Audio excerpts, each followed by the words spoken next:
Hey everybody, Dave here. Did you know that the CyberWire is the world's largest B2B cybersecurity podcast network? Each month, our popular programs reach over 250,000 unique listeners that care about cybersecurity, including some of the most influential leaders and decision-makers in the industry. More than 80% of our audience are part of the decision-making process at their organizations, and more than 70% reported checking out the sponsor's website after hearing an ad. The CyberWire is one of the best ways to grow your brand, generate leads, and fill that sales funnel. From the Fortune 10 to emerging startups, we have options to help you reach your goals and to fit your budget. Our podcasts are sold out for this year, but we're now booking 2021 and beyond. Contact us today by visiting thecyberwire.com/sponsors to learn more. And tell them Dave sent you. Funding for this CyberWire podcast is made possible in part by LastPass. LastPass is an award-winning security solution that helps millions of individuals in over 70,000 organizations navigate their online lives easily and securely. Businesses can maximize productivity while still maintaining effortless, strong security with LastPass. LastPass can minimize risk and give your IT team a breakthrough integrated single sign-on, password management, and multi-factor authentication solution.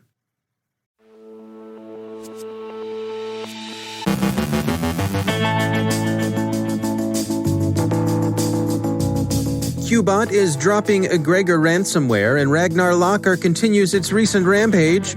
Cryptocurrency platforms are troubled by social engineering at a third party. TrickBot reaches version 100. Stuffed credentials are exposed in the cloud. COVID-19 practices may endure beyond the pandemic. Advice for safer online shopping over the course of the week. Malek Ben Salem from Accenture Labs has methods for preserving privacy when using machine learning. Rick Howard digs deeper into SOAR, and someone's hacking a Premier League side.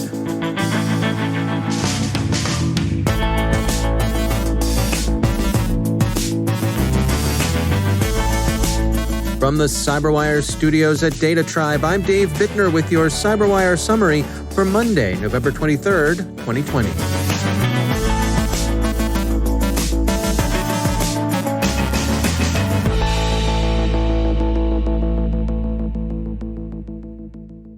Ransomware continues to occupy dreary pride of place in the realm of cybercrime with foreseeable evolutions in the criminal marketplace. Group IB has observed Qbot dropping Egregor ransomware. Egregor has been regarded as the criminal market successor to the now shuttered Maze, with which it shares an encrypt and dox strategy. Qbot's operators had formerly been partial to Prolock ransomware, but they've moved on. The FBI has distributed a flash alert on RagnarLocker, the information stealing ransomware strain that's been involved in several high-profile, highly damaging attacks since April of this year, and which achieved notoriety for its recent Facebook advertising. Last week, several cryptocurrency platforms, both exchanges and legitimate coin mining services, sustained attempts to divert their email traffic to domains under the control of unauthorized third parties. Krebs on Security reports that the attempts at redirection were facilitated by social engineering of employees of the GoDaddy domain registrar. Some of those attempts coincided with a widespread system outage at GoDaddy that interfered with the registrar's ability to respond to reports of traffic diversion. The timing appears to have been fortuitous. GoDaddy says the outages on November 17th weren't deliberately induced, but cropped up during unexpected difficulties encountered in the course of planned system maintenance. Bleeping Computers says TrickBot has reached a milestone. It's now on its 100th version, now more evasive than ever. TrickBot is used, you'll recall, to establish persistence and download a range of other modules into the victim's system. Those modules do such things as steal credentials and other information and facilitate lateral movement across a targeted network. TrickBot has also been commonly used by the operators of Ryuk and Conti ransomware. When the cloud raineth data, it raineth upon the just and the unjust. Criminals don't always excel at OPSEC. The story of enterprises inadvertently leaving databases open to inspection from the internet without snoopers needing so much as a by your leave is an old and familiar one. It happens to the hoods, too. CNET, citing research published by VPN Mentor, reports that a crew engaged in credential stuffing Spotify accounts left their list of successfully stuffed credentials exposed online. Spotify is having its users change their passwords. SiliconANGLE has an interesting account of the way in which many organizations have come to see what initially seemed to be temporary accommodations to the COVID-19 pandemic as likely to endure in some form or another. It's particularly striking that some of this sentiment comes from sectors that have been disproportionately hit by the effects of the pandemic, and who might be expected to wish for, and so to expect, a return to the pre-COVID normal. So their statements also amount to an admission against interest. 2020 has accelerated what we knew was coming, SiliconANGLE sums up, especially the continued shift towards solutions offered as services and to the expansion of remote work in ways that make the internet the new private network. So, you've heard of this Black Friday thing, right? We would like to apologize to the rest of the world for the way in which the American propensity to turn holidays into sales has spread beyond these shores. We say we'd like to apologize, but we won't, because rest of the world, you too can enjoy bargains galore, and you're welcome. And besides, who says the Commonwealth has to celebrate Thanksgiving? Anywho, this whole Black Friday and Cyber Monday thing are going to unfold over the course of the next week, and some advice on how to shop safely comes from Britain's National Cybersecurity Center. The NCSC organizes its advice under 6 headings. Choose carefully where you shop. Leon's Nut House of Bargains, the one with the Pyongyang IP address, is probably the kind of place you want to pass up. Put your virtual hands in your digital pockets and walk on by. Use a credit card for online payments, not a debit card. You may have some protection against fraud with your credit card. If the hoods get your debit card or direct access to your account, then your funds are probably just gone, baby, gone. Only provide enough details to complete your purchase. The online shoe store doesn't need to know grandma's maiden name, your social security number, or where you were born. Keep your accounts secure with, for example, 2-factor authentication by keeping your software up to date and by avoiding password reuse. Watch out for suspicious emails, calls, and text messages, because the social engineers can be expected to be out in force. And if things do go wrong, tell the appropriate authorities. There's an appropriate authority for every jurisdiction. You may say all of this is just common sense, and of course it is, but it bears repeating. So safe shopping to you all. Manchester United was hit with an attempted cyber attack Friday, ESPN reports. The English Premier League football, that is soccer club, said media channels and personal data were safe and that Man U had shut down affected systems to contain the incident. The attackers have been described in the British press as subtle, sophisticated, but beyond that and beyond their apparent lack of effort, not much is known about them. Man U has reported the incident to the Information Commissioner's Office, and the Manchester Police are also investigating. It's worth noting in passing that nowadays almost every attack is described as sophisticated, especially when the victim has a part in framing the description. But some of the tabloid press, like The Sun, have rumbled that the attack shows all the hallmarks of a Russian operation, but espionage seems a bit far-fetched as an explanation. So who was it then?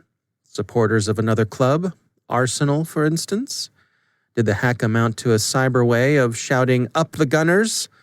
No, certainly not, and not just because we don't think Arsenal supporters would stoop so low. Ordinary cybercrime seems the likeliest explanation. Man U may have been targeted on the simple Willie Sutton-esque grounds that there's money there. It's one of the world's most valuable professional sports franchises, and the hoods probably thought they had deep pockets. Anywho, supporters, take heart. Matches were played as scheduled on Saturday.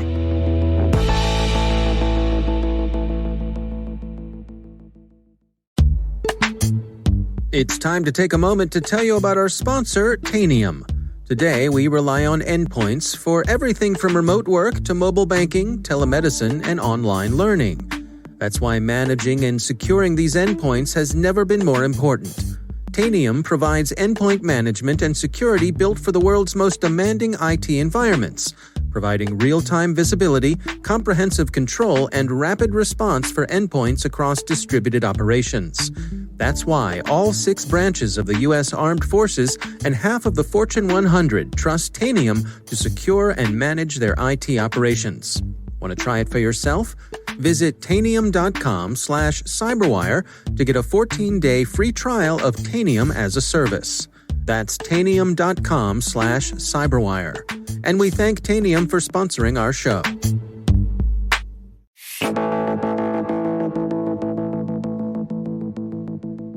And I'm pleased to welcome back to the show Rick Howard, the CyberWire's Chief Analyst and Chief Security Officer. Rick, welcome back to the show. Thank you, sir.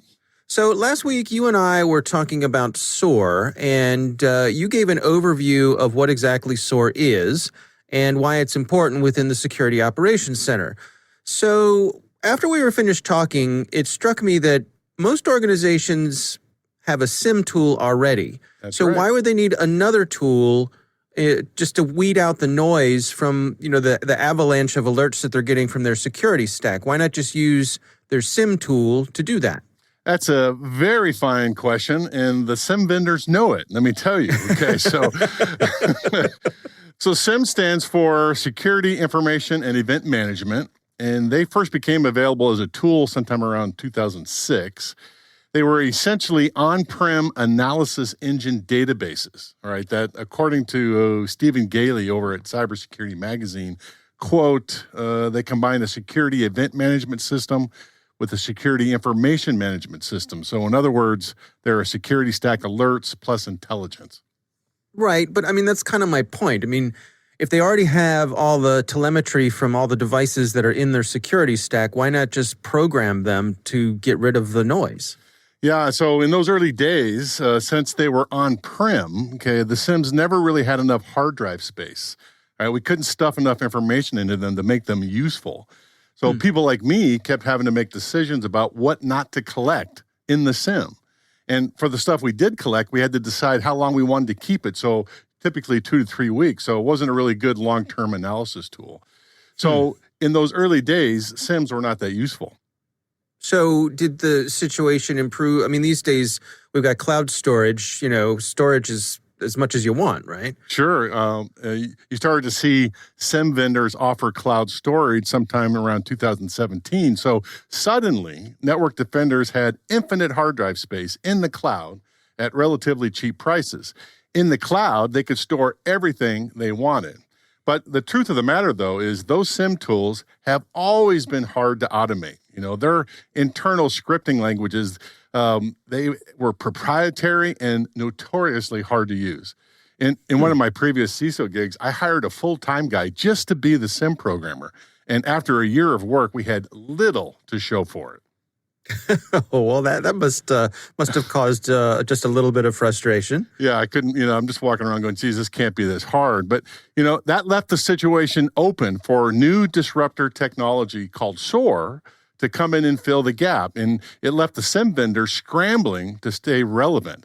And, the result is that the two capabilities are collapsing into each other. SIM vendors are way better today at doing SOAR stuff, and SOAR vendors work more and more seamlessly with the SIM vendors. And I was talking to Kevin McGee about this at the CyberWire's hash table. He is Microsoft's CSO for Canada.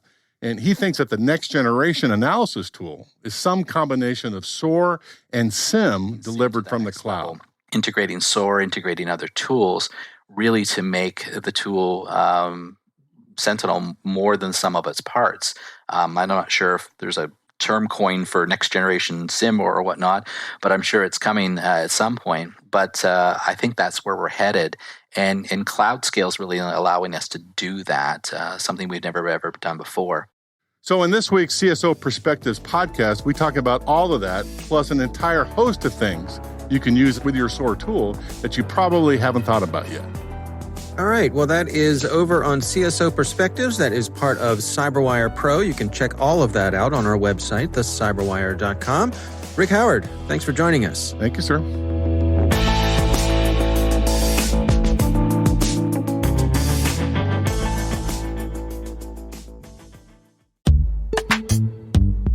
This special edition CyberWire podcast is brought to you by That Security Company.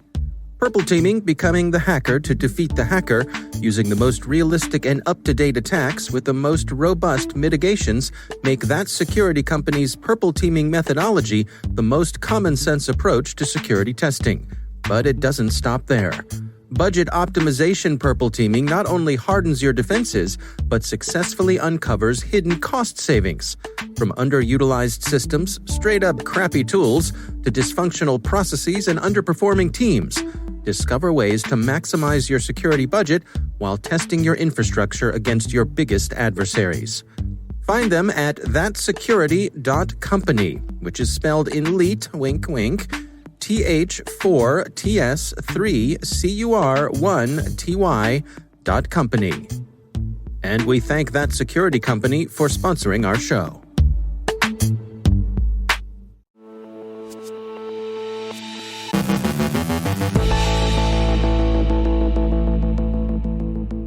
And joining me once again is Malek Ben Salem. She is the America's Security R&D Lead at Accenture Labs. Malek, it is always great to have you back. You and I previously talked about some privacy attacks on machine learning. Let's go at that from the other direction. Can you share with us some information about preserving privacy when it comes to machine learning? Absolutely. Yeah, there's a new trend, if you will, or a new approach for performing machine learning known as privacy-preserving machine learning. And the goal of this approach is obviously to preserve privacy. Those techniques can be categorized into two different category approaches. Number one are the cryptographic approaches, where the party that is sharing data with other parties to perform the machine learning or uploading, their own data to the cloud, encrypts that data beforehand and performs the machine learning on the encrypted data. The way to do that is through homomorphically encrypting the data. So homomorphic encryption or fully homomorphic encryption enables the computation on encrypted data with operations such as addition and multiplication that can be used as the basis for more complex arbitrary functions.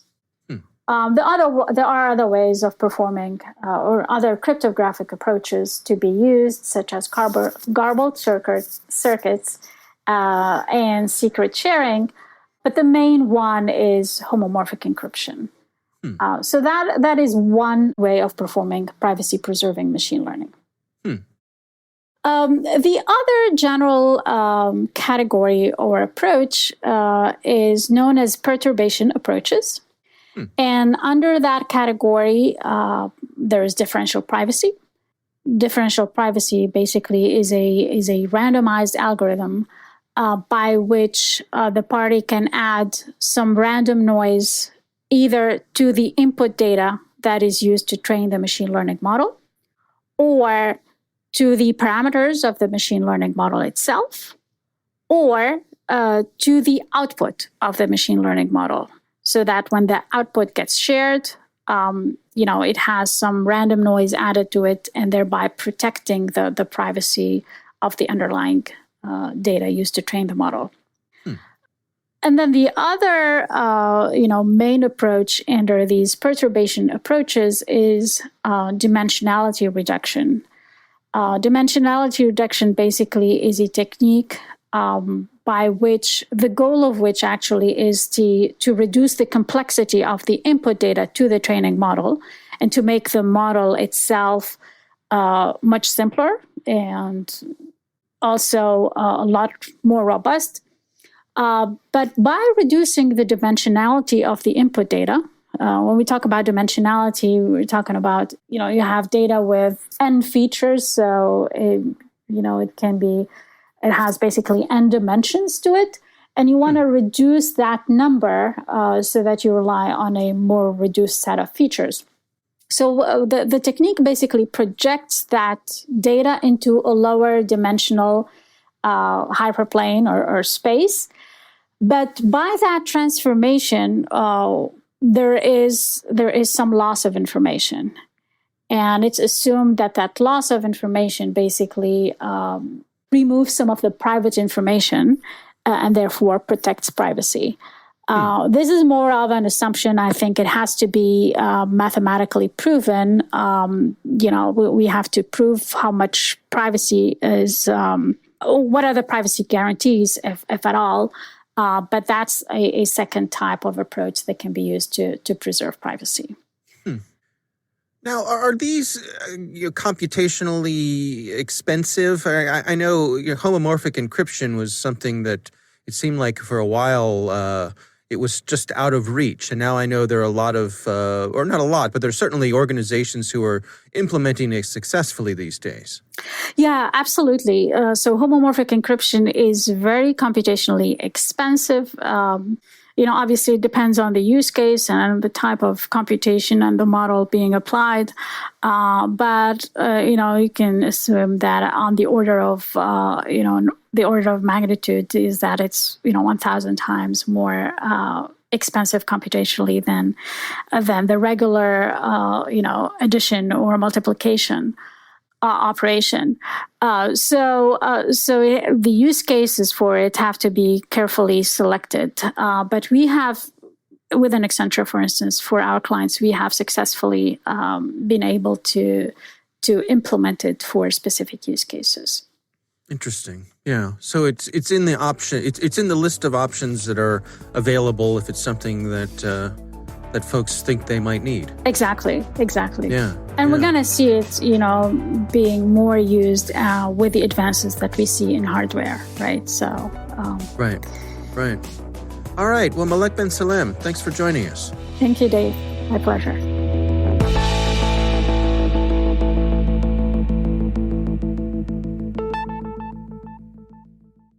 Thanks to all of our sponsors for making the CyberWire possible, especially our supporting sponsor, Proofpoint's Observe It, the leading people-centric insider threat management solution. Learn more at observeit.com.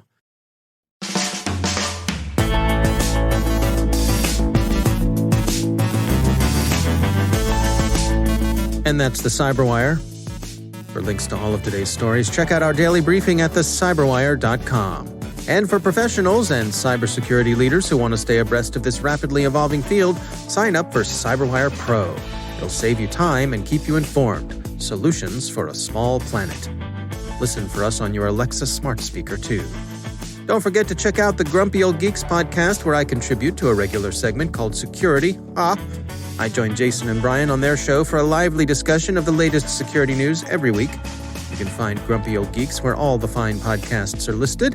And check out the Recorded Future podcast, which I also host. The subject there is threat intelligence, and every week we talk to interesting people about timely cybersecurity topics.